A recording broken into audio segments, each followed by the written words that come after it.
Escucha.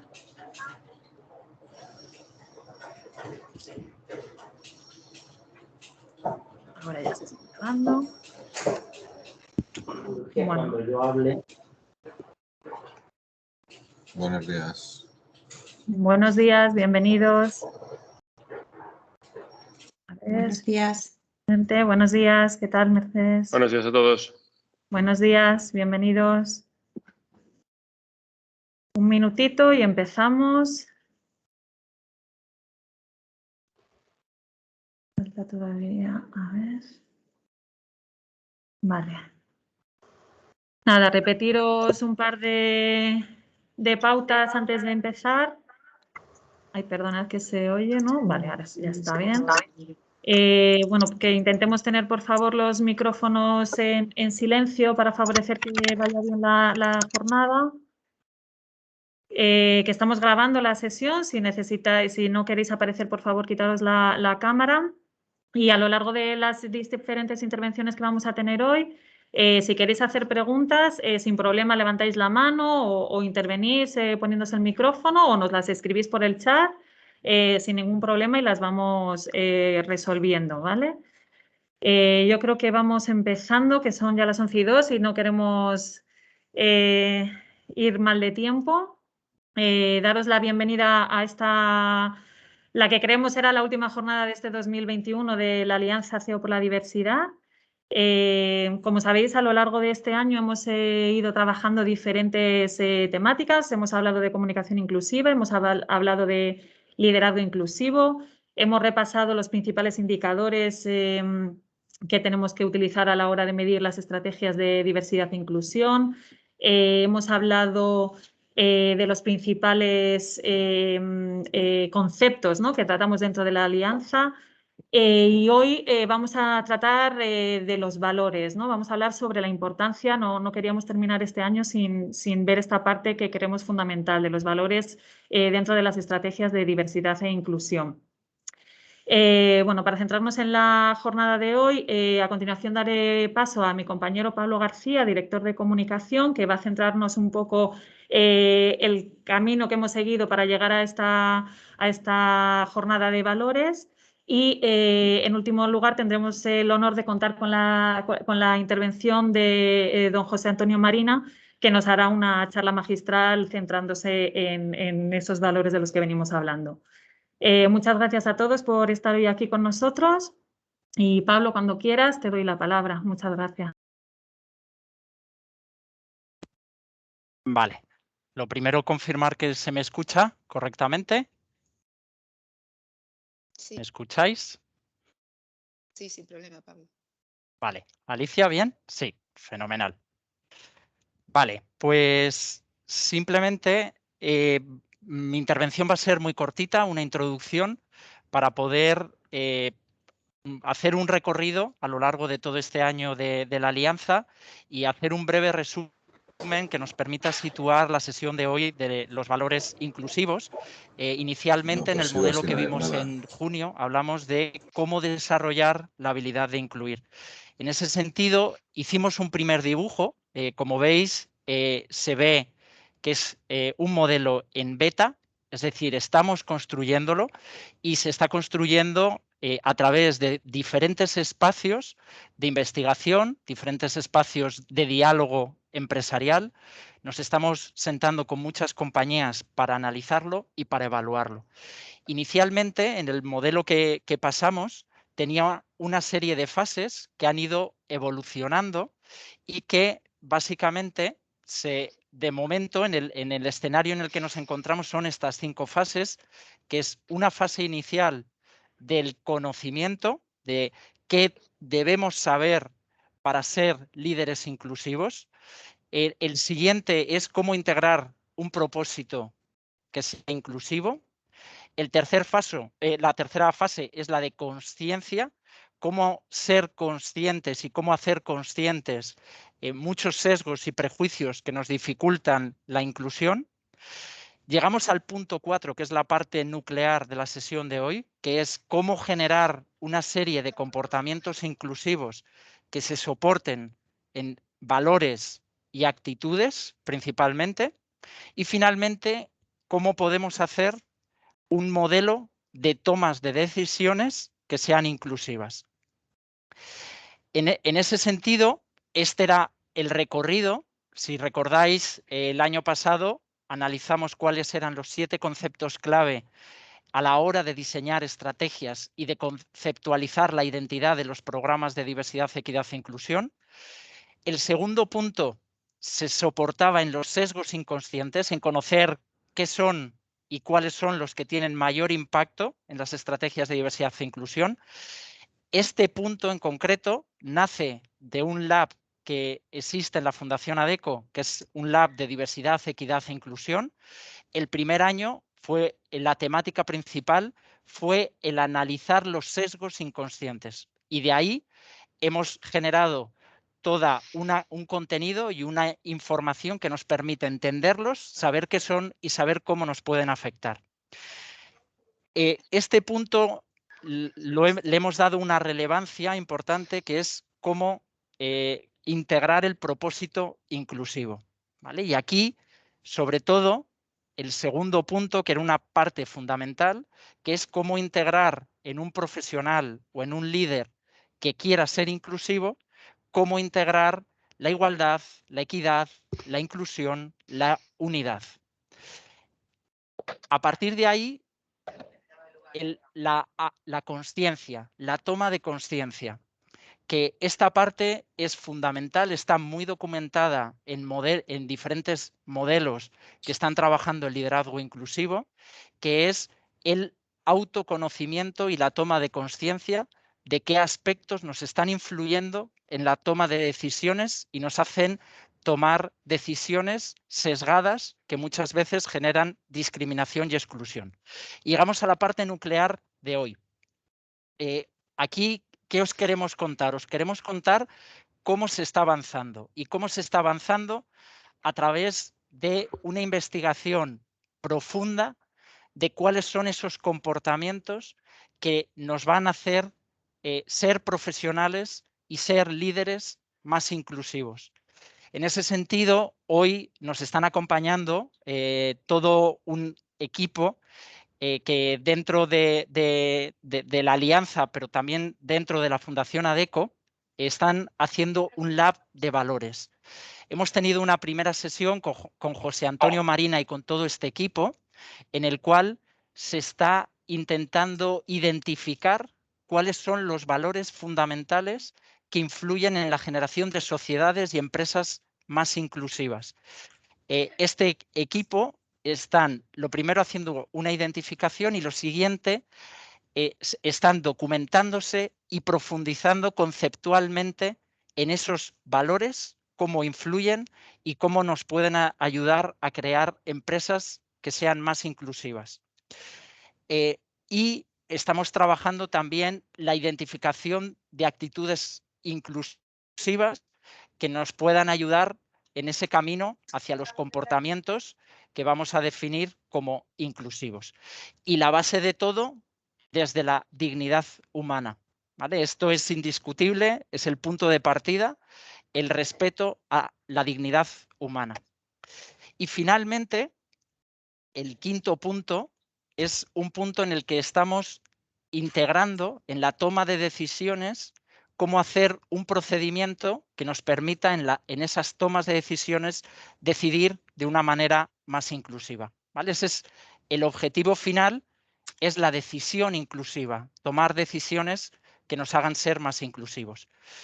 Bueno, en la sesión de hoy básicamente lo que queríamos trasladar es, hemos hecho junto a Javier Gomá, filósofo español, en la última sesión con CEOs, en la última comida, nos nos ilustró, porque la verdad que fue apasionante. Lo vamos a compartir porque tenemos el vídeo, lo estamos editando, pero lo queremos compartir también con toda la parte operativa.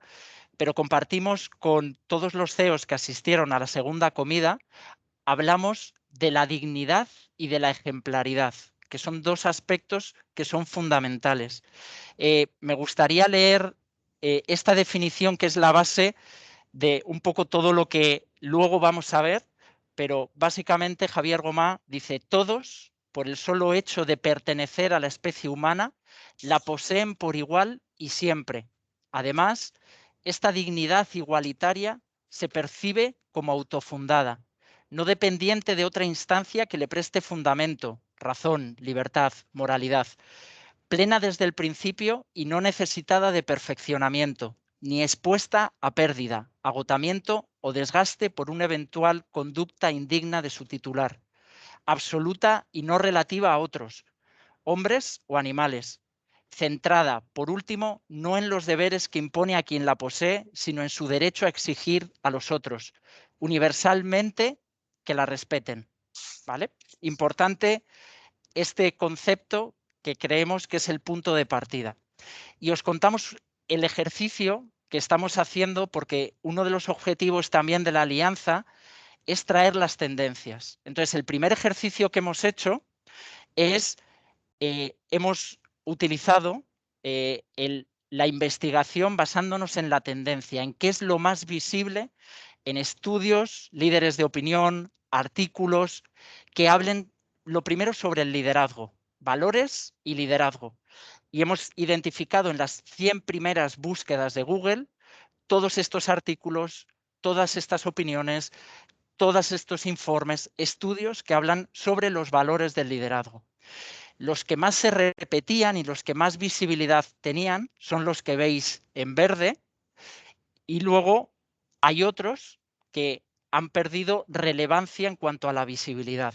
Esto nos da un primer vistazo de cuáles son los valores que en los modelos empresariales de liderazgo son más valorados. El siguiente ejercicio es hacer lo mismo, las 100 primeras búsquedas que nos aparecen en Google con esos estudios, informes, etcétera. Lo que nos da es este segundo ejercicio. Si hablamos de valores y liderazgo inclusivo, ¿cuáles son los principales valores que se están teniendo en cuenta? Y lo mismo, vemos el top 10, vemos cómo han cambiado algunos de ellos, cómo hay algunos valores que han ido cogiendo relevancia, por ejemplo, la colaboración o la cooperación, se posiciona como el más valorado o el que en casi todas esas opiniones, informes y estudios se tienen en cuenta. La empatía, la humildad, el respeto por la diferencia, el compromiso visible, la justicia, la integridad, etc. ¿Vale? Este ejercicio, la verdad es que lo que nos está permitiendo es identificar tendencias, tanto en España como a nivel internacional. Hemos hecho también esas búsquedas utilizando principalmente la lengua inglesa. Y finalmente, el mismo ejercicio, pero con actitudes y liderazgo inclusivo. Y aquí hemos identificado cuáles son las principales actitudes que son tendencia a nivel de liderazgo inclusivo. Esto lo que nos está permitiendo es ir avanzando en este modelo en beta, pero creo que lo más importante es profundizar muy bien en los valores con visiones avanzadas, como antes decíamos, Javier Gomá, José Antonio Marina, estamos también contactando con Adela Cortina. Creo que necesitamos personas que nos ilustren y que nos ayuden a entender mejor cuáles son los valores y profundizar en cómo aplicarlos al ámbito empresarial. Y por último, pues, ¿qué es lo que pretendemos con este modelo de desarrollo de la habilidad de incluir? Lo que buscamos es la ejemplaridad, no solamente de nuestros líderes, de CEOs, sino también de cualquier profesional que quiera ser un profesional más inclusivo. Ese es un poco el camino. Y invitar a que sea el efecto dominó, como esa primera línea de mando que asuma estos valores y estas actitudes realmente sirva para generar un efecto dominó sobre toda la organización. Esta es un poco para contaros cómo vamos avanzando. Gracias a todas las compañías que también nos estáis consultando, nos estáis planteando retos, nos estáis animando a dirigirnos por diferentes caminos y generando diálogo que nos permite ir reforzando el modelo. Así que, bueno, esta es la introducción.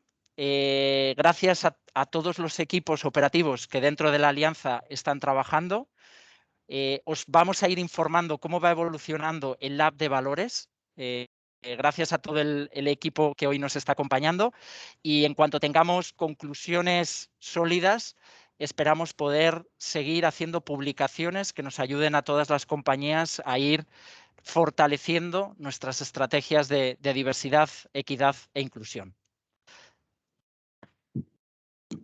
Muchísimas gracias, Pablo, por tu intervención. No se puede más. ¿No se me oye? Pues lo tengo todo conectado. ¿No me oís? Sí, sí se oye, Marta. Yo Vale, sí. perdón. Sí, se oye. Vale, muchas gracias. Nada, solo quería agradecer a Pablo su intervención, que además ha sido justo en el tiempo. Muchísimas gracias. Y sin más, damos paso a don José Antonio Marina. Para quienes no le conozcáis, es catedrático de filosofía, escritor y pedagogo. Tenemos el honor de contar con él hoy y nos va a adentrar con mayor profundidad en este mundo de los valores, en su esencia conceptual y en su aplicación real en la empresa. Perdón. Cuando queráis, adelante, por favor. Muchas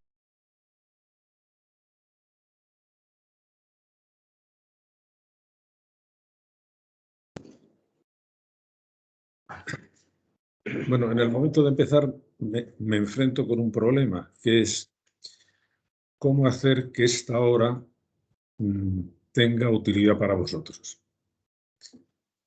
Y bueno, que tenga utilidad además no solo dentro de la empresa, sino en vuestra vida familiar, en la relación con vuestros hijos, en la relación con vuestros amigos, porque de lo que estamos hablando es de algo que para que tenga valor lo que decimos tiene que valer dentro y fuera de la empresa. Os voy a explicar en 3 minutos cuál ha sido mi evolución. Mi campo de trabajo es la investigación sobre la inteligencia. ¿En qué consiste la inteligencia humana? Si se puede mejorar la inteligencia humana y cómo funciona cuando hace esas cosas extraordinarias que llamamos creatividad. Es decir, cuando creamos obras de arte, cuando creamos empresas, cuando creamos sistemas políticos, cuando creamos familias. Es decir, cuando hacemos que algo valioso que no existía exista gracias a nuestra acción, que es en lo que consiste la creatividad. Bueno, las primeras cosas que escribí fueron sobre la inteligencia creadora. Es un libro que ha servido de texto en muchas facultades. Pero después me di cuenta de que la inteligencia individual, que es la que se suele estudiar en las facultades de psicología, es una abstracción. No existe. No existe porque toda inteligencia individual se desarrolla en un entorno que o bien la estimula o bien la bloquea. De manera que para desarrollar la inteligencia debemos estar en entornos inteligentes. Y eso es lo que nos interesa a todos, vivir en entornos inteligentes. Eso interesó mucho a las empresas, porque todas las empresas lo que quieren es ser empresas inteligentes, es decir, empresas que aprenden con rapidez, conocen bien la realidad y saben tomar decisiones. De manera que era la inteligencia colectiva como un modo de desarrollar la inteligencia individual, de crear los entornos en que las inteligencias individuales se desarrollan mejor.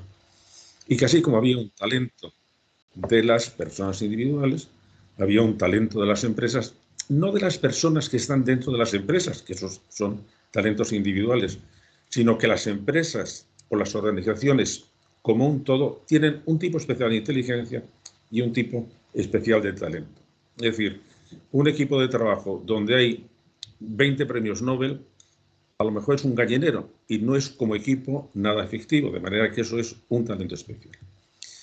Y lo que definía el talento, que ya sabéis que es una palabra que se emplea muchísimo, hay que contratar talento, mantener talento, generar talento, pero nadie se toma el trabajo de definirlo.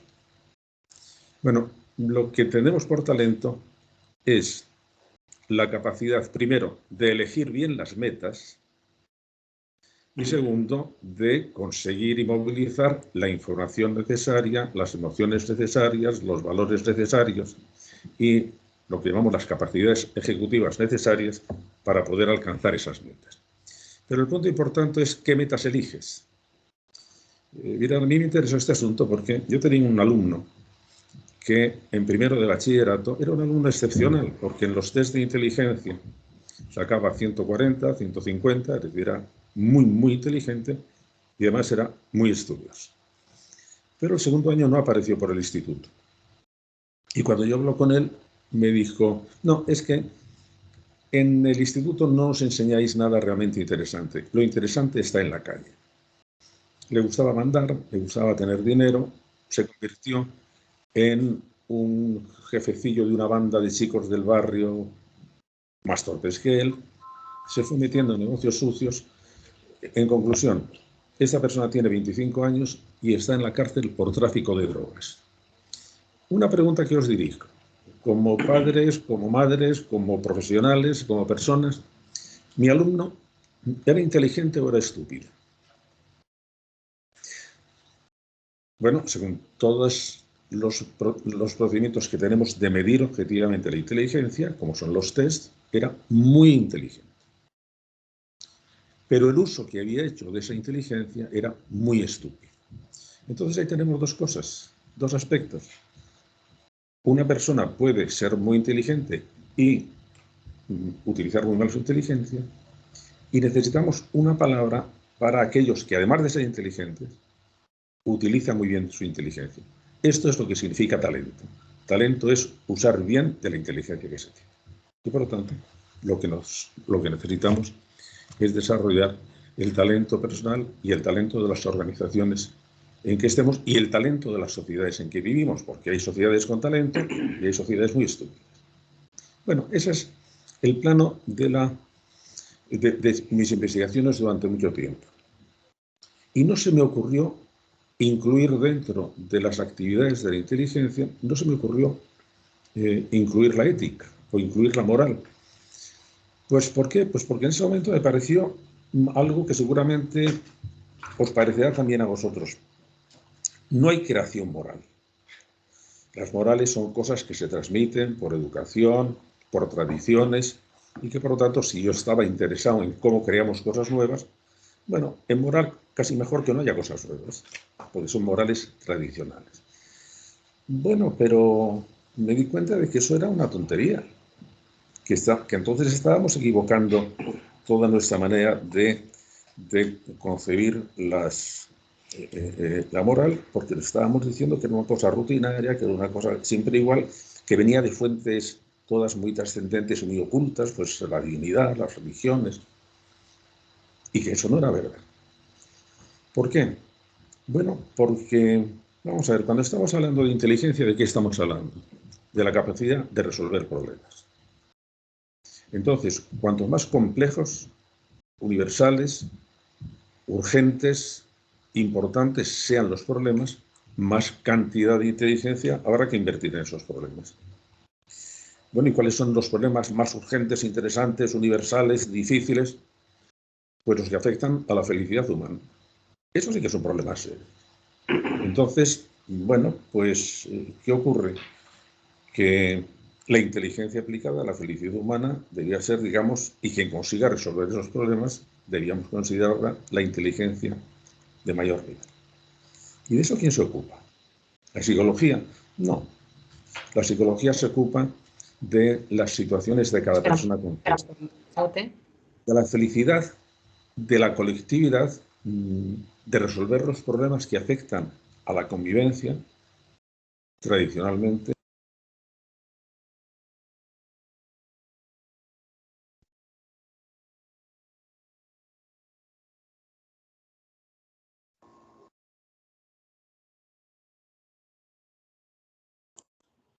Disculpadme, pero creo que se ha perdido el sonido. Sí, Yo no se también. oye. Es que está silenciado, creo. O sea, está silenciado.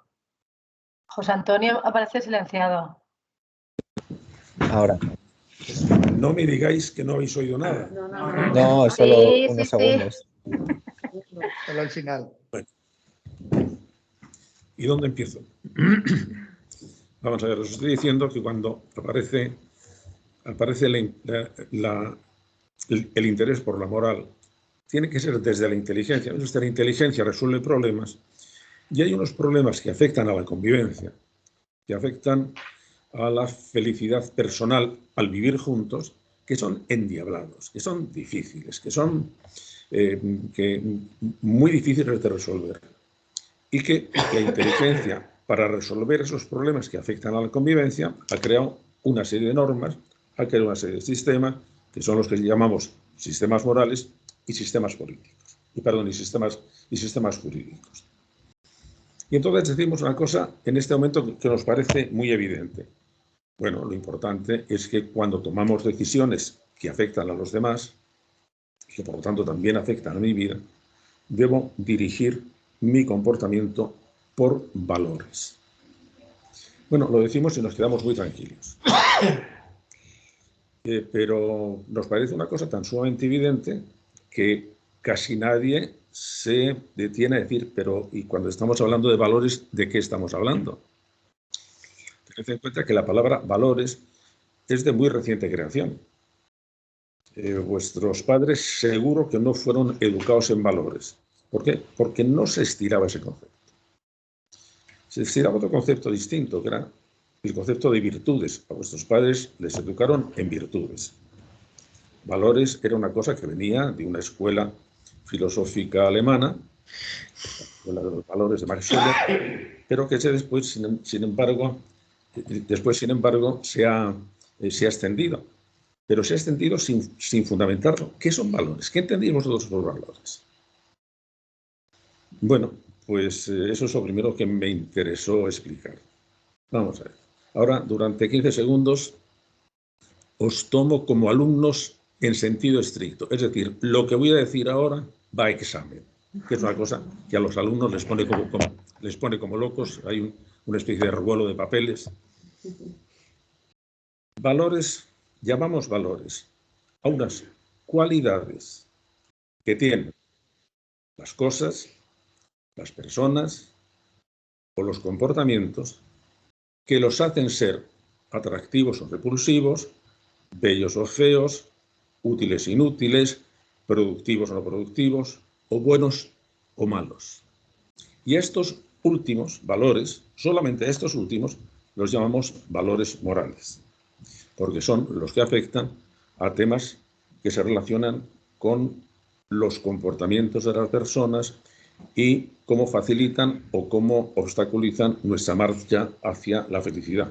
Los otros, pues son valores económicos. La bolsa de valores trata de valores económicos.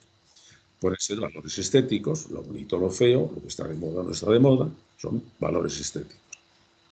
Y otros pueden ser valores técnicos. Bueno, lo que funciona tiene valor técnico y lo que no funciona no tiene valor técnico. De manera que cuando hablamos de valores, hablamos de cualidades que tienen las personas o los comportamientos en su relación de unos con otros.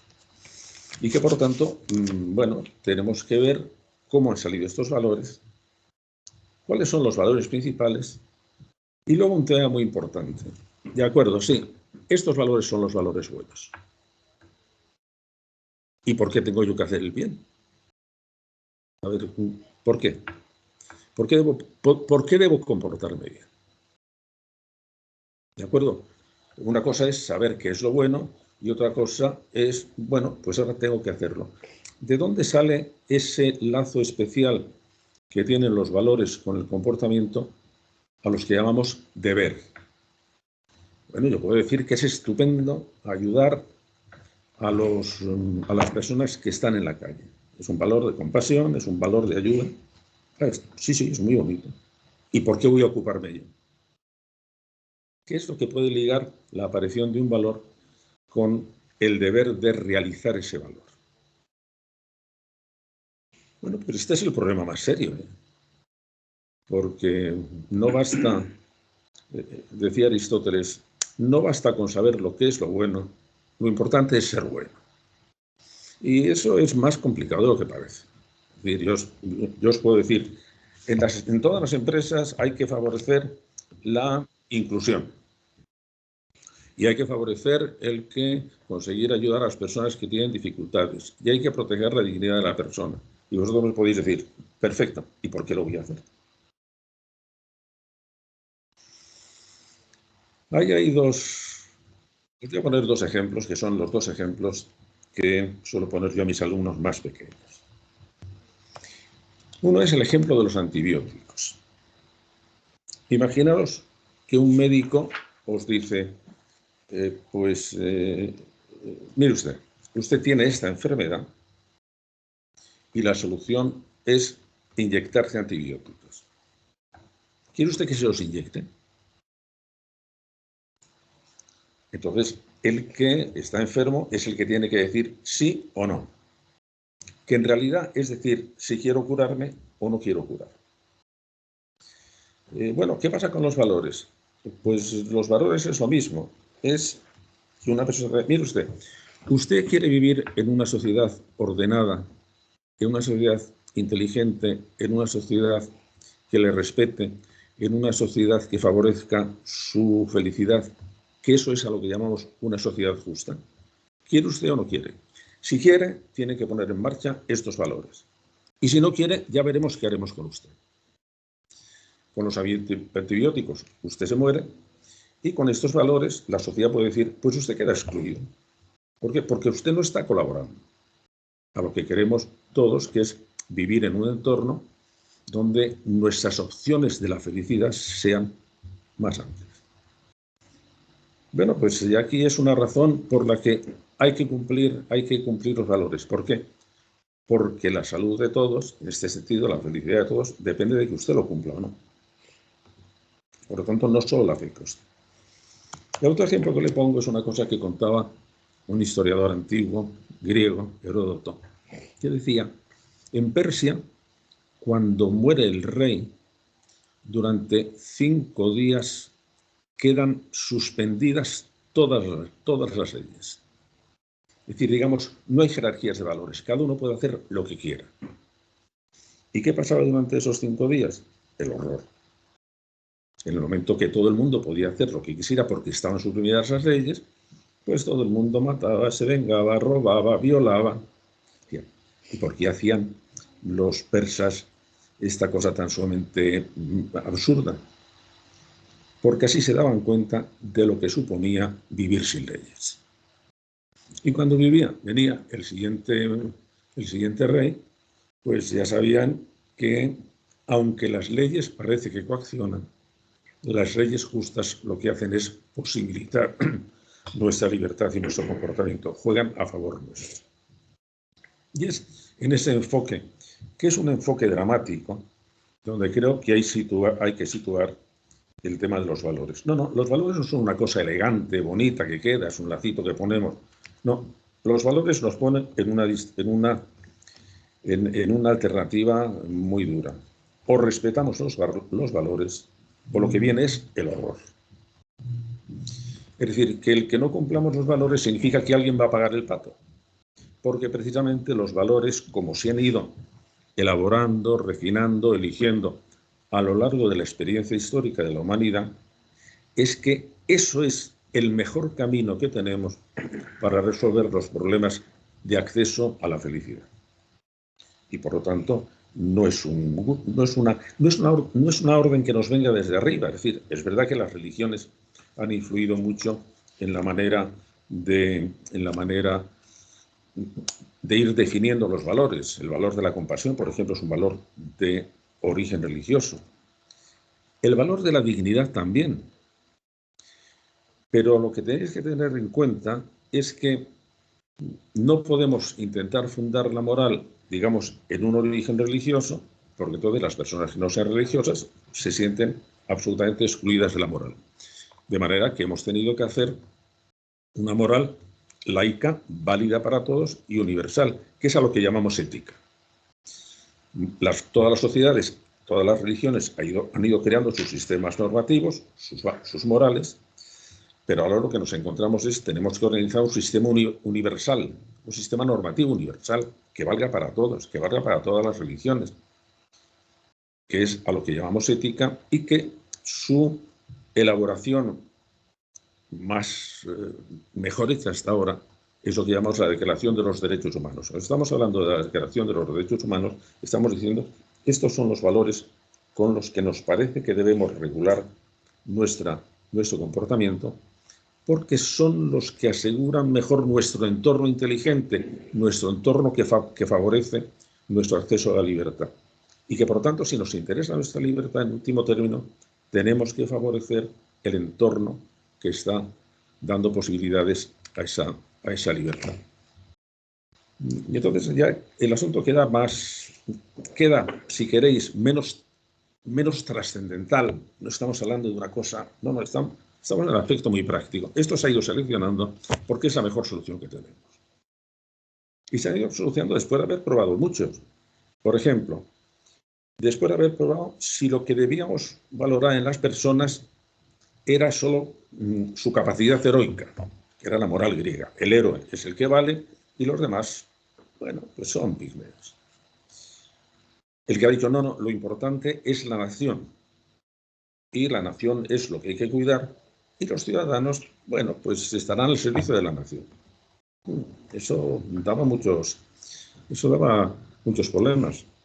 Otro, el que vale es el ejemplar y el que no vale porque tiene una dificultad, porque tiene una enfermedad, porque no es tan listo, porque es pobre, ese queda excluido. Y todas estas soluciones que a lo largo de la vida se han ido ensayando han visto que no resolvían los problemas. Que si yo digo debo regir las sociedades por la ley de la fuerza, pues el débil se queda atrás. Que si yo digo debo dirigir las sociedades únicamente por el mérito, quienes no tengan ningún mérito se quedan atrás. Y hemos visto que, bueno, quien nace como señor tiene sus derechos y quien nace como esclavo no tiene ningún derecho. Y todas esas soluciones las hemos ido experimentando a lo largo de la historia y hemos visto que antes o después ello llevaban al horror. Ello llevaban a situaciones de un extremo dramatismo en que no pasaban una prueba que es importante, que es cuando yo digo esto debía estar, así debíamos organizar nuestra sociedad. Debemos pensar, yo estoy de acuerdo con esa solución si no supiera en qué situación social he nacido. A mí me gustaría este modo de organizar la sociedad, me parecería un sistema justo de organizar la sociedad sin saber si yo iba a ser hombre o mujer, sano o enfermo, pobre o rico, si iba a tener algún tipo de discapacidad o de disfunción. Hubiera elegido este modo de vida. Y solo cuando pasa esa especie de filtro, puedo decir, sí, esto me parece un modo de vida justo. Esto me parece un sistema de valores que puedo justificar. Entonces, después de toda esta experiencia de la humanidad, al final hemos elegido una serie de valores. Y es cierto que el valor que sirve un poco de fundamento a los demás era un valor un poco especial, que todos damos por evidente, y que es más complicado del que parece. Que decimos, todas las personas son valiosas por el hecho de ser personas, con independencia de sus capacidades, con independencia de su situación, con independencia de su comportamiento. Esto, como dirían mis alumnos, esto es muy fuerte. Esto es muy fuerte. ¿Por qué hemos llegado a afirmar esto? A mí me intrigó tanto el que manejáramos la palabra dignidad con esa especie de soltura, como si todos supiéramos exactamente lo que es, como si nos lo hubiéramos encontrado en la calle, como que dediqué un libro entero a intentar averiguar, pero ¿por qué decimos que todos los seres humanos son dignos? ¿De dónde nos hemos sacado eso? Es un libro que se llama La lucha por la dignidad. Y ese libro empieza por una anécdota. En Sierra Leona, los guerrilleros, antes de abandonar una ciudad, cortan la mano derecha a sus habitantes porque así ya se evitan enemigos. Una niña, como de 12 años, que acababa de aprender a leer y escribir y en la escuela, cuya fotografía recuperé y está en la portada como homenaje en la portada de la edición en bolsillo de este libro, al llegar frente al guerrillero que estaba cortando las manos, tiene el valor de decirle: ¿me puede cortar la mano izquierda en vez de la derecha para poder seguir escribiendo? Y como respuesta el guerrillero le corta las dos manos. Vamos a ver, seguro que este guerrillero tiene dignidad. Seguro que tenemos que respetarlo. Seguro que ¿de dónde hemos sacado que, sin embargo, debemos respetar sus derechos y reconocer que como ser humano tiene dignidad? Pues esto es muy conflictivo, ¿eh? Eso de decir, no, si lo vemos como evidente, todos tenemos dignidad. Seguro que este también. ¿Por qué, sin embargo, lo decimos? Porque después de toda la experiencia de la humanidad hemos visto que la mejor manera de mantener, construir, edificar una sociedad justa es partiendo de algo que es un invento nuestro, que no es que lo seamos, es que hemos decidido que lo mejor es organizar nuestra vida como si todos fuéramos seres valiosos. ¿Lo somos o no lo somos? No, si es que eso no tiene importancia. Lo que tiene importancia es que si nos consideramos seres dotados de dignidad y nos comportamos como seres dotados de dignidad, nuestra convivencia va a ser mucho mejor. Esa felicidad pública, esa felicidad política, es el entorno feliz al que llamamos así, porque está favoreciendo nuestros proyectos concretos de felicidad, quedan mucho mejor establecidos si decidimos fundarlo en un valor admitido por todos. Todos los seres humanos son valiosos con independencia de todas las demás cosas. Pero os dais cuenta de que este es un valor, como todos los valores que están construidos por el ser humano, pues que es muy precario, que no se mantiene si no lo mantenemos, que dejado solo a las fuerzas de la naturaleza, eso desaparece, porque emerge la ley de la fuerza que dice: mira, tú eres débil, no me sirves, voy a aprovecharme de ti. De manera que si no tenemos una clara conciencia de que cuando estamos proponiendo, seleccionando e inventando valores, estamos trabajando precisamente para asegurar nuestra felicidad y la felicidad de los nuestros, entonces cualquier sistema moral se puede ir por el desagüe inmediatamente, incluidos los que se basan en la dignidad. ¿Qué pasó, por ejemplo, en la Alemania de los años 30? Bueno, era la nación más culta, tecnológicamente más avanzada, económicamente fantástica, filosóficamente genial, y de repente todo el sistema moral se vino abajo. ¿Por qué? Porque decidieron una cosa: los judíos no tienen dignidad. No se la vamos a reconocer, y por lo tanto puede hacer con ellas. El Goebbels, en una reunión en que participó de la Sociedad de Naciones, que es el antecedente de la ONU, ante una crítica de otros países diciendo que estaban oyendo cosas tremendas sobre su trato a los judíos, dijo: nosotros, el Estado alemán, con sus judíos, hace lo que quiere. Punto. ¿Os dais cuenta por qué Heródoto tenía razón al contarlo de Persia? Porque este sistema, siempre que nos parece tan firme, si no sabemos muy bien cuáles son sus fundamentos, si repetimos la palabra dignidad como una especie de mantra, que todo el mundo piensa que está tan claro, no nos damos cuenta de que cuando estamos hablando de ética o de moralidad, estamos hablando de un terreno trascendental para nuestra vida y muy dramático, porque parte de una constatación: los seres humanos somos seres admirables y somos seres peligrosos, las dos cosas. Y si no tenemos en cuenta esta dualidad de los seres humanos, que toda la creación de la inteligencia ética ha intentado apaciguar, pues se nos pueden caer los palos del sombrajo en cualquier momento. Mi último libro se ha titulado Biografía de la Inhumanidad. y intentaba resolver un problema realmente que a mí me ha preocupado. Cuando aparece el siglo XX, cuando empieza el siglo XX, había una visión optimista de que las guerras se habían terminado, que ya no iba a haber más guerras.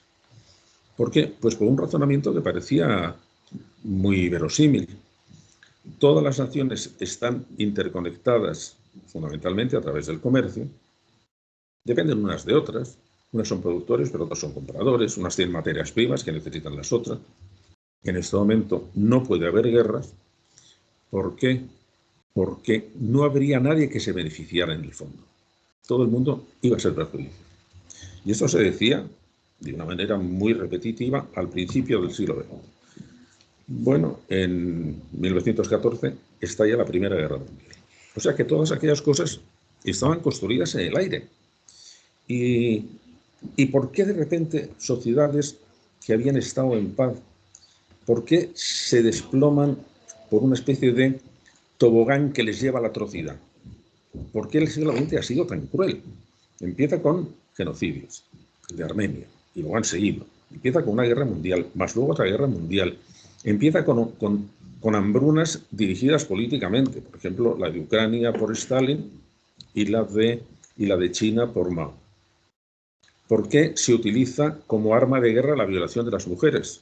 De una manera sistemática. ¿No? ¿Por qué somos tan crueles de repente? No, pues hay que ver qué es lo que pasa. Y una de las cosas que pasan es que no se levanta la gente o los pueblos diciendo, ahora voy a ser cruel. No, es una especie de tobogán en que se van derribando las tres barreras que hemos a lo largo de la historia inventado para detener eso, para detener la atrocidad, para protegernos, para decir, quiero vivir en un mundo en el que pueda hacer yo mi proyecto de ser feliz. En un mundo atroz no puede nadie ser feliz. ¿Cuáles pueden ser esas barreras? Pues la primera es una barrera afectiva. Hay sentimientos y emociones que sirven ya de freno a la atrocidad. ¿Sí? El primero de ellos, la compasión. Por eso es tan tremendo que en este momento la compasión se haya deteriorado en nuestro país, en casi todos los países y en el sistema educativo. Todos los niños desarrollan hacia los 28 meses espontáneamente la compasión, que significa el sentirme afectado por el dolor ajeno, y durante el proceso educativo va desapareciendo. Y claro, si una persona es compasiva, no va a hacer bullying al compañero. ¿Por qué? Porque le da pena. Si no es compasivo, puede incluso disfrutar con el dolor ajeno o con el sentimiento de dominio que da el hacer dolor ajeno. De manera que hay esos sentimientos, y hay los sentimientos de cooperación, y hay los sentimientos de solidaridad, y hay los sentimientos de respeto. Y eso, digamos, es la primera barrera, que es la barrera afectiva. Todos esos sentimientos nos protegen. Pero el corazón humano es, bueno, muy cambiante. Y por si acaso los sentimientos no eran suficiente barrera, se ha creado otra, que son los sistemas normativos. Los sistemas basados en valores morales. Y esa es la segunda barrera.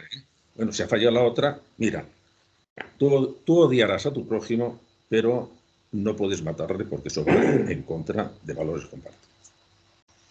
Bueno, pero ¿qué pasa cuando esos valores se reblandecen también?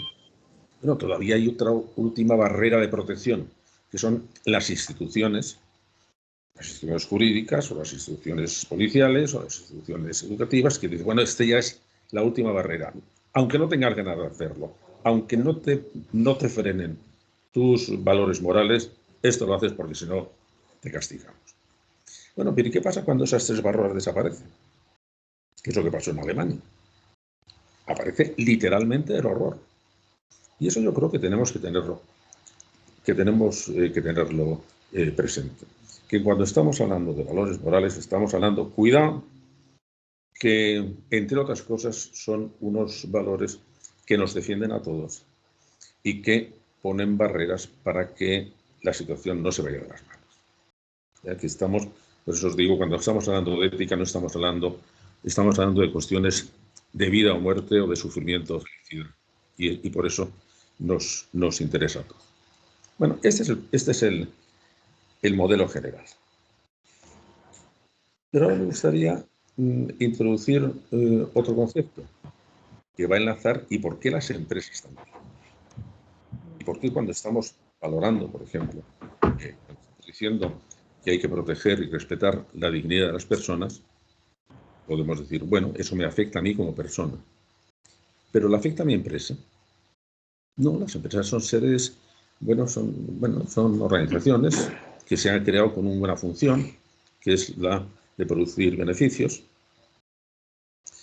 que uno de los gurús del pensamiento liberal, Friedman, dijo, no hay nada tan peligroso como que las empresas crean que tienen responsabilidades morales. Duro. Bueno, le ha hecho un premio Nobel de Economía, ¿eh? Y además, el gurú, uno de los gurús del pensamiento liberal. Tiene razón. Os hago estos planteamientos para evitar que un tema o un discurso sobre valores esté un poco edulcorado. Parece que, hombre, que no caigamos en la tentación de aquello que decían de un político americano que dijo, miren ustedes están muy preocupados por el problema que hay entre judíos y palestinos, pero sí es un problema facilísimo de resolver. Basta con que todos se comporten como buenos cristianos. Sí, fantástico, pero eso es estupendo. El problema está que los palestinos son cristianos y los judíos tampoco, de manera que empezábamos mal. De manera que si ponemos lo de los valores morales como una cosa sencillísima, que todo el mundo ve claro, que todo el mundo quiere... No, al final es un discurso edulcorado porque le falta la garra que lo engarza con nuestra vida personal. Es decir, que esto no es como si me gusta la música o no me gusta la música, o como si tengo que conocer la literatura o no. No. Que aquí me la estoy jugando, ¿eh? Y como me la estoy jugando, tengo que saber si participo o no participo en esto. Y ahora, por eso, os quería introducir en otro concepto. A mí me parece una torpeza que el concepto de capital haya sido absorbido por la economía. Yo creo que el concepto de capital es muchísimo más amplio. Ahora os tomo otra vez durante 15 segundos como alumnos porque voy a dar la definición que a mí me parece justa de capital. Capital es el conjunto de recursos acumulados que amplían nuestras posibilidades de resolver problemas, de producir, de convivir. Es decir, es un conjunto de recursos. Entonces, igual que hay capital económico, hay capital educativo, que es el que queremos dar a vuestros hijos. También hay capital ético de una sociedad, que es el conjunto de recursos acumulados que nos permiten resolver y aumentar la calidad de nuestra convivencia. Y que unas sociedades tienen más recursos que otras. Y las sociedades que tienen pocos recursos se llevan muy mal. ¿Por qué estalló la Guerra Civil Española? Porque el capital ético en ese momento de la sociedad española era muy pobre. No sabía resolver los problemas. No sabía los de convivencia, los problemas de desigualdad, los problemas de enfrentamiento, los problemas de odio, los problemas de exclusión. No supo. Entonces, cuando estamos hablando de qué hacemos con los valores, cómo pueden ser afectadas las empresas por los valores, es pues porque a todos nos interesa aumentar el capital ético de la sociedad en que vivimos. Y todos los agentes sociales, sean individuos, sean organizaciones o sean empresas, tienen la obligación de colaborar en que aumente el capital ético de nuestra sociedad. Porque también vamos a ser todos beneficiados. Las personas, por supuesto. ¿Quién quiere vivir en un mundo injusto? Bueno, uno de los recursos que tiene una sociedad con capital ético alto es que resuelve mejor los problemas de convivencia o los problemas de relación económica o de relaciones laborales. Limita una frase que gusta mucho a los economistas. Para los economistas tiene mucho éxito lo que llaman el teorema de Coase, que es: debemos introducir sistemas que eliminen gastos de transacción. Bueno, en una sociedad desconfiada, los gastos de transacción suben mucho, porque tengo que introducir tal cantidad de reservas y de blindajes para que no me la jueguen. Entonces todo eso eleva los gastos. La confianza es un valor que es un gran recurso. ¿Por qué? Porque no solo favorece la relación entre las personas, sino que favorece también las relaciones económicas. Es decir, una sociedad donde la confianza entre las personas o la confianza en las instituciones es muy amplia, es muy alta, no tiene que andar teniendo siempre una cantidad de cautelas que complica todo y que encarece todo. De manera que la confianza es una de las condiciones, digamos, del alto capital ético de una sociedad. Bueno, pues ahora ya aterrizamos al tema de esto. Una de las condiciones una de las características que tiene una sociedad con alto capital ético es cómo trata a las personas más débiles, cómo trata a las personas enfermas, cómo trata a las personas ancianas, cómo trata a las personas con algún tipo de discapacidad. Eso forma parte del capital ético de una nación. Pero no es solo eso, es que el cómo se comporta con esas personas vulnerables forma parte del modo como va a resolver otros problemas que no tienen relación con él, que son los problemas generales de la justicia. Y se va a manifestar ese aspecto tan sectorial en el modo como vamos a tratar el tema de las pensiones, o cómo vamos a tratar el tema de las relaciones laborales, o cómo vamos a tratar el problema de la representación democrática, o cómo vamos a tratar el problema de la educación. De manera que no es un apéndice que tengamos ahí molesto, de a ver cómo resultamos esto. No, es que eso va dentro del paquete. Os voy a poner un ejemplo respecto de vuestros hijos, porque veo que todos sois muy jóvenes. ¿Qué hacemos en la escuela con los niños que tienen dificultades de aprendizaje? ¿Los excluimos? ¿Hacemos escuelas para niños estupendos y a los otros los almacenamos, los segregamos, los integramos? A ver, ¿qué hacemos con vuestros hijos? Bueno, tenemos que saber qué tipo de escuela. ¿Vamos a tener una escuela inclusiva o una escuela segregadora? Y os pongo el ejemplo que os ponía antes. Si no sabéis cómo va a ser vuestro hijo, tomad esta decisión sin saber cómo va a ser vuestro hijo. Es decir, una madre que está embarazada y yo le preguntara: oye, ¿tu hijo qué quieres que vaya? ¿A una escuela integrada o inclusiva o una escuela segregada? Cuidado, que no sabes cómo va a ser su hijo. ¿Qué diría? No, a una escuela integrada, porque no sé cómo va a ser.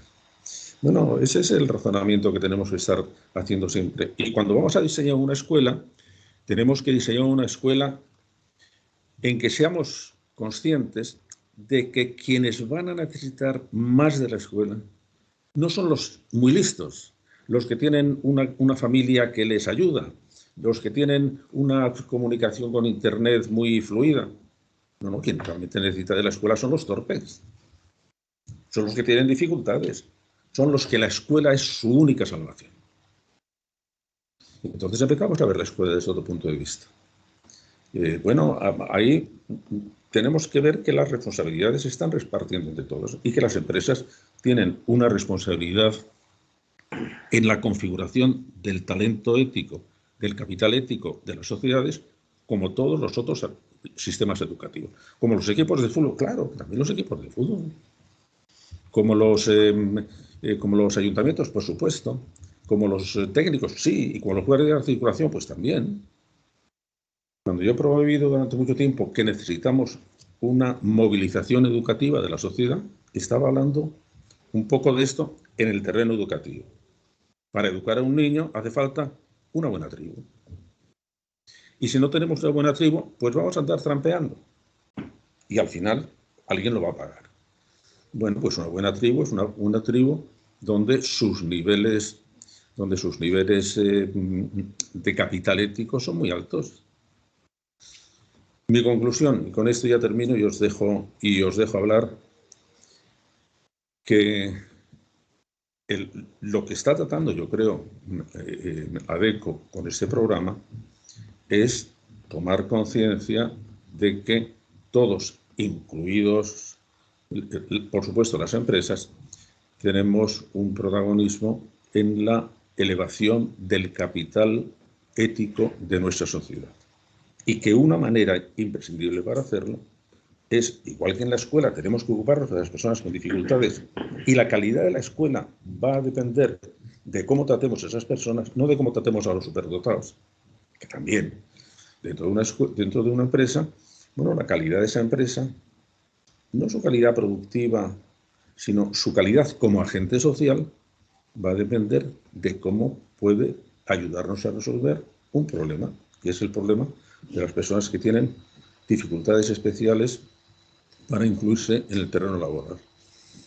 Y que antes o después, yo creo que en el momento que dejemos de evaluar a las personas y también a las empresas solo por cómo colaboran al capital económico y empezamos a valorarlo por cómo colaboran al capital ético de nuestra sociedad, empezaremos a ajustar una serie de parámetros que hasta ahora nos quedan un poco sueltos y tenemos que estar apelando pues a, no sé, a un sentido vago de la responsabilidad, a que es bueno hacerlo, a que tenemos... No. Aquí nos estamos jugando si queremos vivir en una sociedad, entre comillas, como decían los ilustrados, con pública felicidad, porque a todos nos interesa para poder desarrollar nuestro proyecto de felicidad privada en la que estamos todos. Y bueno, esto es fundamentalmente... No, pero voy a terminar como me gusta terminar estas charlas, que es contándoos dos historias. La primera historia yo la sitúo en Toledo porque soy de Toledo. Mientras se estaba construyendo la catedral, pero cada uno de vosotros lo podéis ver, lo podéis situar en vuestra tierra. Entonces, un posible antepasado mío que tenía ya esa pasión tan hispánica, que es que disfrutamos mucho viendo trabajar a los demás. Sí, pues estaba dándose una vuelta alrededor del Tajo de la catedral, a ver cómo se construye una catedral. Y llega al sitio donde estaban trabajando unos canteros. Entonces los canteros, bueno, estaban ahí con la piedra y el mazo y el cincel. Entonces se acerca a preguntarles. Intentar poner cara a los distintos tipos de cantero que seguramente que los vais a reconocer enseguida. Llega el primero y le pregunta: oye, ¿y usted qué está haciendo? Y el cantero, que debía tener un mal día, le dice: pues aquí estoy con esta puñetera piedra y con el polvo y el calor y el sol que no se pone nunca y los días son interminables y el capataz que es un cabrón, en fin. Pues esto es un desastre. Va otro cantero: oye, ¿y usted qué está haciendo? Lo que me han mandado. ¿Y qué le han mandado? Pues que talle esta piedra en forma de cubo. ¿Y para qué? No sé. Bueno, pasa al tercero, que está haciendo lo mismo. Oiga, ¿y usted qué está haciendo? Y el tercero le contesta muy entusiasmado: estoy construyendo una catedral.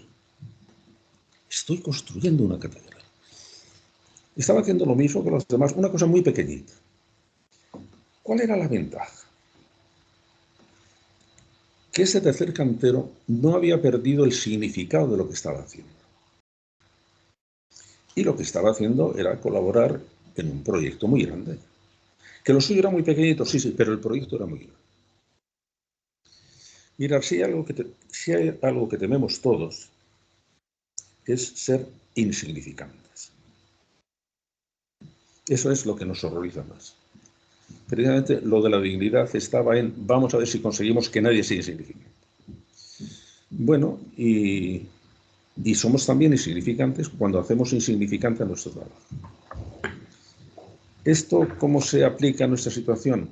Bueno, que lo que estamos haciendo yo en el aula y vosotros en el trabajo, y cuando os ocupáis de los proyectos estos como los que está trabajando o fomentando ADECO, oye, si lo que vamos a hacer es una cosita muy pequeña, si vosotros en vuestras empresas vais a resolver el problema de 10, 15, 20 personas, si yo voy a estar intentando que, bueno, 100 o 250 alumnos lo hagan lo mejor posible, sí, sí, pero eso está incluido dentro de un proyecto gigantesco.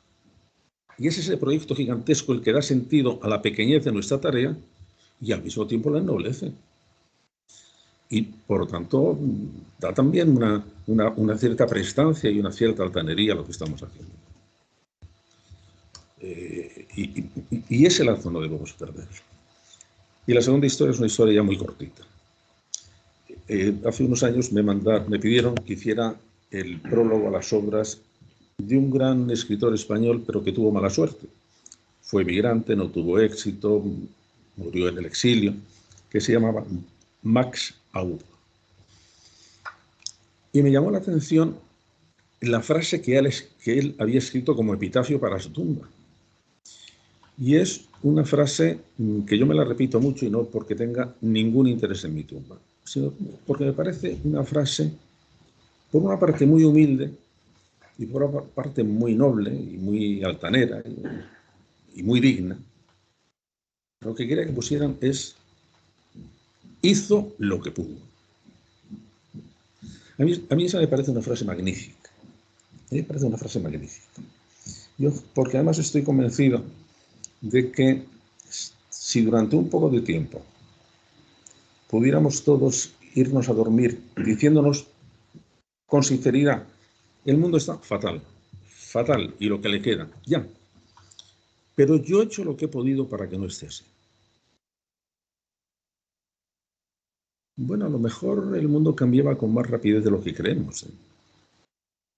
Yo no sé si ya, como veo que sois muy jóvenes, si cuando erais niños se jugaba todavía con una cosa que se llamaba caleidoscopio, que era un tubito que se hacía así y cambiaba el dibujo. Bueno, los cristalitos de dentro eran los mismos, pero se había cambiado el dibujo.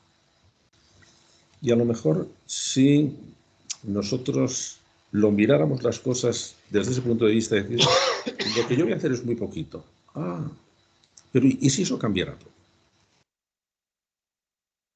Bueno, pues yo ya he hecho lo que he podido, así que ahora os toca a vosotros. Muchas gracias.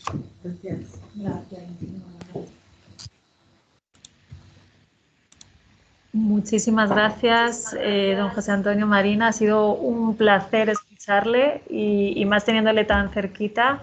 Esperamos ser buenos alumnos y seguir sus enseñanzas y ser al menos un poco como ese tercer cantero, ¿no?, que comentaba, y que podamos hacer lo que podamos en esta alianza CEO por la diversidad para...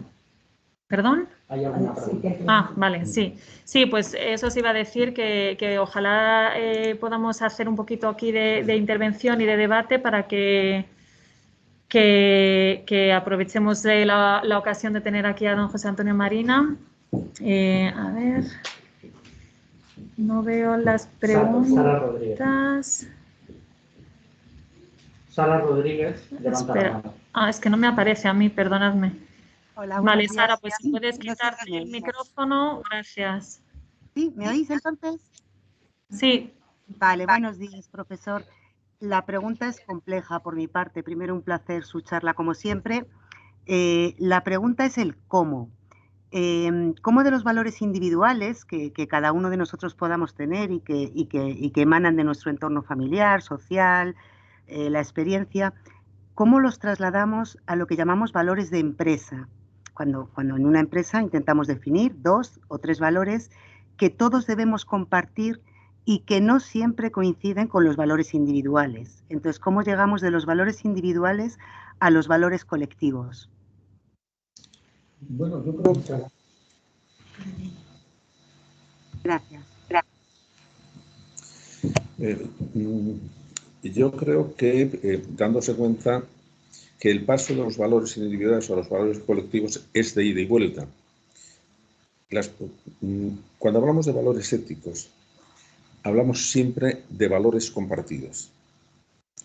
Mi valor privado puede ser, mira, yo quiero pasarlo bien, caiga quien caiga. Ese no es un valor ético en el sentido de que no puede ser compartido por los demás. De manera que por eso he empezado diciendo por qué era importante que cada uno de nosotros viviera en un entorno que al principio lo llamaba inteligente y al final lo llamaba ético. Cada uno de nosotros tiene unos valores, es decir, cosas que nos parecen valiosas, y que el asunto está en si son compartibles con los demás o no.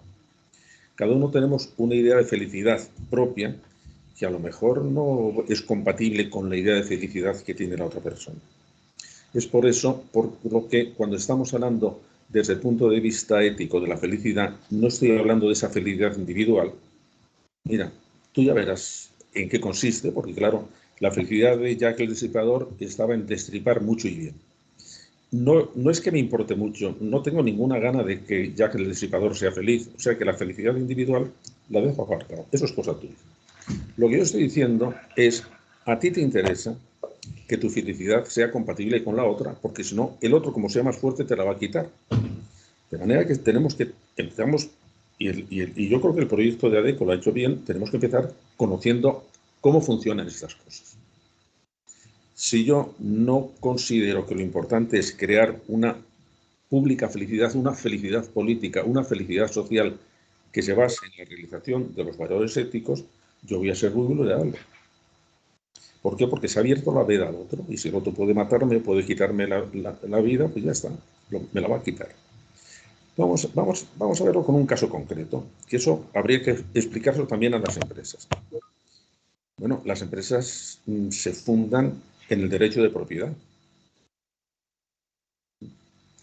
Bueno, si no hay una empresa, si no hay derecho de propiedad, pues significa que yo puedo apropiarme de ella. No. Todo el sistema económico que tenemos se basa en el derecho de propiedad. Bueno, pues vamos a hacernos una de esas preguntas incómodas. ¿Y qué es eso del derecho de propiedad? Oye, ¿por qué usted tiene derecho a esto? Porque lo he comprado, me da igual. ¿Y por qué el hecho de haber comprado una cosa fundamenta el derecho de propiedad? Al contrario, precisamente porque existe un derecho de propiedad, puedo comprar y vender. Durante muchísimos siglos no había derecho de propiedad, había derecho de posesión. Si yo me quedo con esto y puedo defenderlo, esto es mío. En las naciones, el derecho de conquista, que ha estado admitido hasta hace muy poquito tiempo. Si yo soy capaz, cuando se hace el reparto de África, cada uno se puede quedar con el territorio de África que sea capaz de defender derecho de conquista. Bueno, pues, ¿y por qué hemos pasado del derecho de conquista al derecho de propiedad? Bueno, porque nos ha parecido que proteger el acceso de cada uno a lo que tenía, aunque sea débil, era un bien. Y por lo tanto, el derecho de propiedad no está hecho para proteger al poderoso. Ese tenía el derecho de posesión. Yo me quedo con esto porque soy el fuerte. No, estaba hecho para proteger al débil. Para que decía, yo no tengo fuerza para defender a esto. ¿Qué puedo hacer para que mi vecino que es más fuerte no se quede? Y entonces fue un consenso social. Nosotros te vamos a proteger. La sociedad te va a proteger aunque seas débil. Bueno, pues si no estamos viviendo en el orden ético, todo el mundo, incluido las empresas, son absolutamente vulnerables. ¿A quién? Al más poderoso. Y bueno, es que el más poderoso soy yo. Ten cuidado porque eso no es verdad. De manera que por esto es tan importante el que tengamos ideas claras acerca de qué estamos hablando cuando estamos hablando de valores éticos. Estamos hablando de valores sociales que me interesan porque van a diseñar el campo de juego en que yo quiero vivir. ¿Y quiero vivir para qué? Para intentar conseguir mi propia felicidad. Pero mi propia felicidad no es un valor universal, ese es mío. Lo que intento que sea un valor universal es esa situación que los ilustrados llamaban felicidad política, donde yo quiero vivir porque es la que asegura más mi forma de ver. Y esto hay que explicarlo. Y si se explica y no se entiende, hay que hacer la suficiente presión social para que los que no quieren entender entiendan. Y así es como se transmiten los valores éticos, primero por convencimiento y si no es por convencimiento, por coacción. Mira, con esto no está.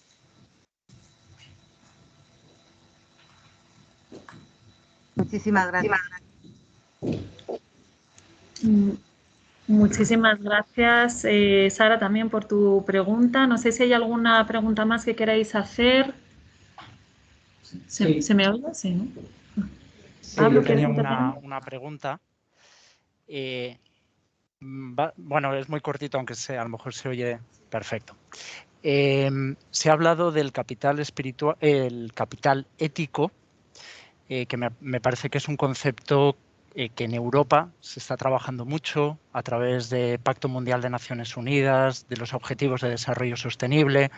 Las propias políticas corporativas van avanzando en todo ese compromiso con ese desarrollo sostenible, pero también es cierto que últimamente se ha hablado bastante de cómo ese capital ético hace a Europa en esa globalidad, en ese mundo global y competitivo, con otros modelos, como por ejemplo el chino o el ruso, y se ataca un poco precisamente a Europa en cuanto a ser débil precisamente por ese capital ético. Mi pregunta va un poco, la reflexión, hacia qué riesgo cree que hay de que todo ese movimiento y esa agresión hacia esa Europa débil de la que se habla, cree que es real que pueda haber un retroceso precisamente por esos ataques. Un segundo, que le activen el...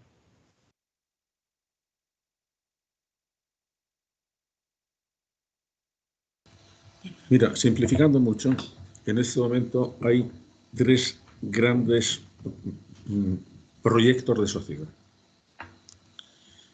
Una de ellas vamos a llamarla el modelo anglosajón, que se basa en decir los mecanismos de mercado son los que verdaderamente resuelven todos los problemas y dentro de los mecanismos del mercado está la libertad de mercado.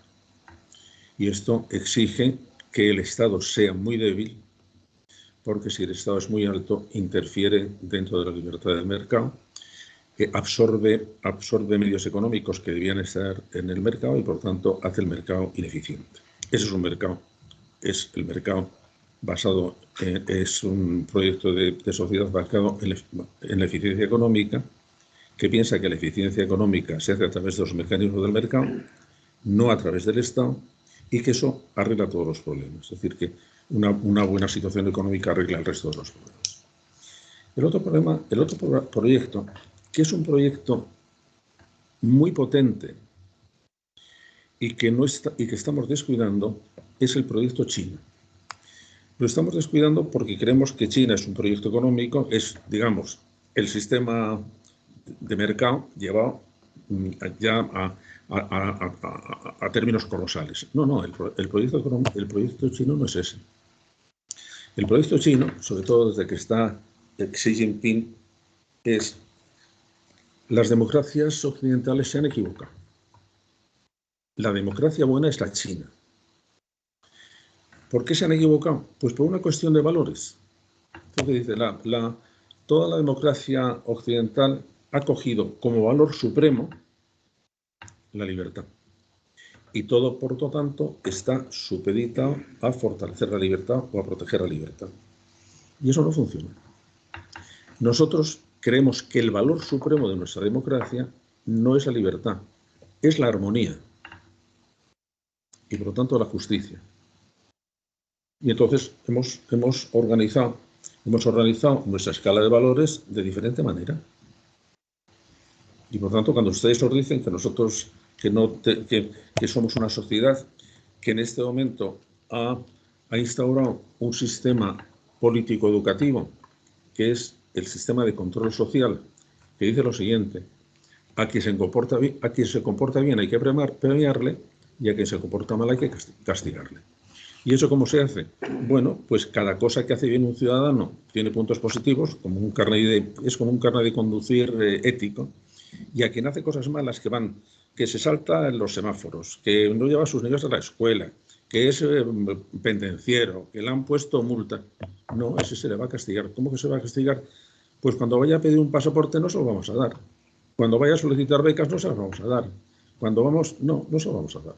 Y en cambio, a quien se ha estado comportando bien, les vamos a premiar.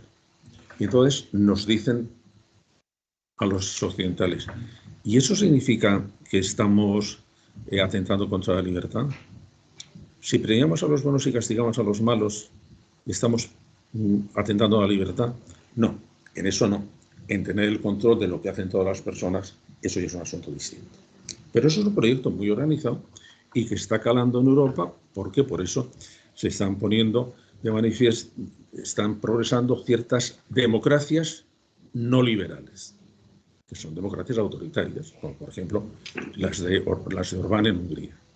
Ese es el segundo. Tenemos, todo se resuelve por procedimientos de mercado o todo se resuelve por el mercado dirigido por una democracia estatalizada que no considera que la libertad es el valor supremo. ¿Cuál es el modelo europeo? Pues es un modelo muy complicado, porque cuando se reúne en la cumbre de Lisboa del año 2000 todos los representantes de la Unión Europea, se decide proyectar qué tipo de Europa queremos. ¿Cuál es el proyecto europeo? Y entonces se decide que tiene que ser una sociedad tecnológicamente bien avanzada. Eso significa que tiene que ser científicamente muy avanzada, que tiene que saber jugar dentro de una economía libre de mercado y que todo eso quiere hacerlo al mismo tiempo que mantiene prestaciones sociales muy elevadas. Entonces los americanos dicen, esto es la cuadratura del círculo.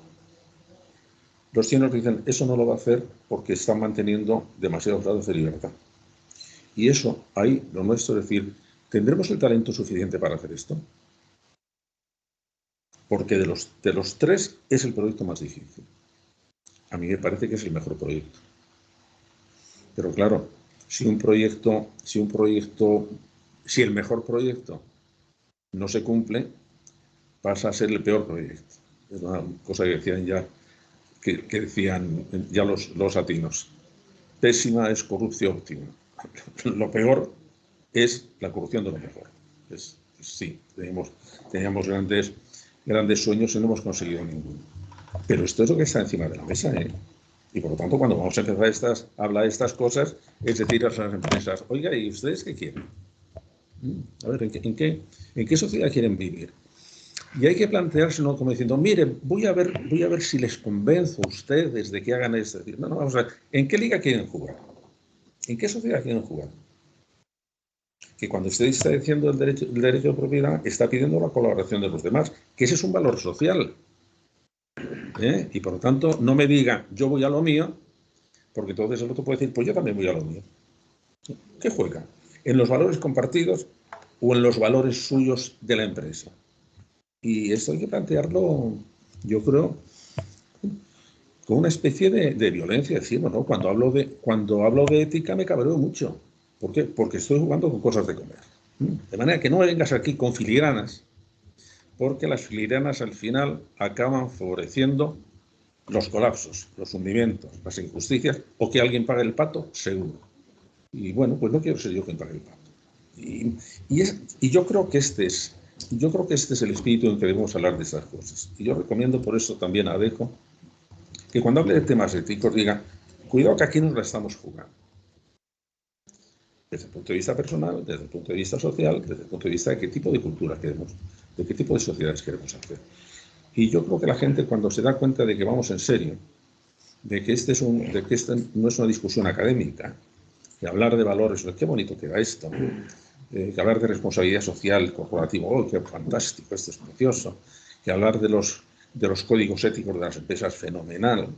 Y bueno, ya hemos cubierto esto. No, que aquí estamos hablando de cosas que cada vez que una de estas cosas no se cumple, no es solamente, bueno, yo he quedado mal. No, está resquebrajando la estructura de la sociedad que queremos hacer. que el gran peligro de la estabilidad de las sociedades no es la violencia, no es la delincuencia, no, son cosas que afectan precisamente al resquebrajamiento de los cimientos éticos de esa sociedad. La corrupción, por ejemplo. La corrupción está afectando a los cimientos éticos de una sociedad. ¿Y qué pasa con una sociedad corrupta? Una sociedad en la que, por ejemplo, no puede uno fiarse de nadie, de ninguna institución. Seguro que queremos estar en eso. Seguro que queremos estar en la ley de la selva, donde el pez grande se comía al chico. ¿Es eso donde queremos vivir? Pues hoy no hay alternativa. O la ley de la selva o el nivel ético. Y entonces, que no la hay. Así que dime dónde quieres vivir. Y no digas que quiero vivir con una patita aquí para unas cosas y otra patita aquí para otras cosas, porque eso no funciona. Yo creo que dar esta especie de energía al discurso ético es absolutamente importante. Por eso a mí me gusta decir, la mayor creación de la inteligencia humana no es la ciencia, no es la tecnología. La mayor creación es vivir en un nivel ético. Es decir, darse cuenta de que, oye, a lo mejor podíamos vivir de esa manera, porque la naturaleza no va por ahí. En la naturaleza no hay derechos. En la naturaleza hay el pez grande se come al chico. Y así debe ser. Y en esos maravillosos documentales que hay de animales, nunca habréis visto que una gacela se vuelva león y le diga, respeta mis derechos. No, el león se debe comer a la gacela. Y nosotros no queremos vivir así. Y cada vez que se resquebraja o se altera el orden de los valores, lo que estás diciendo es, volvemos a la ley de la selva. Cuando un terrorista mata a alguien y luego dice, respete mis derechos, bueno, la respuesta es, ¿y por qué los voy a respetar? Si tú has dicho que queremos vivir en la selva, pues ahí vamos. Y en este momento soy yo el más fuerte, le pego un tiro. Se acabó el asunto. Así que dime, si vives en la ley de la selva o vives en la ley, o vives bajo las leyes éticas, que son otro tipo de vida distinto, muy difícil, que se resquebraja con mucha facilidad, que a todos nos cuesta trabajo vivir en eso, porque bueno, a veces tenemos que ceder ciertas cosas, pero que la alternativa es clara y hay que plantearla con rotundidad. O la ley de la selva o la vida ética. Se acabó. Bueno, pues yo creo que ya. Sí, muchísimas gracias, don José Antonio Marina. De todas formas, sí. Por si acaso se os ha quedado alguna pregunta, Exacto. me la mandáis por correo a través de ADECO me las transmite y os la contesto. Así que precisamente porque creo que es una iniciativa que hay que proteger, pues estoy dispuesto a seguir colaborando con vosotros como sea. Muchas gracias. Gracias. Muchas gracias. Muchísimas gracias a usted. Recogemos el guante y todas las reflexiones que nos ha dejado y bueno, como justo llegamos al tiempo, como decía don José Antonio, cualquier pregunta que se os haya quedado pendiente nos la podéis enviar por email o a través de este chat, la recogemos y se la hacemos llegar. Esperamos que os haya resultado interesante y por parte de la Alianza en breve nos pondremos en contacto con vosotros, como siempre, para nuevas sesiones de trabajo. Muchísimas gracias a todos por estar presentes hoy. Buen día. Gracias. Mil gracias. Mil gracias. Gracias. Gracias. Felicidades. Enhorabuena.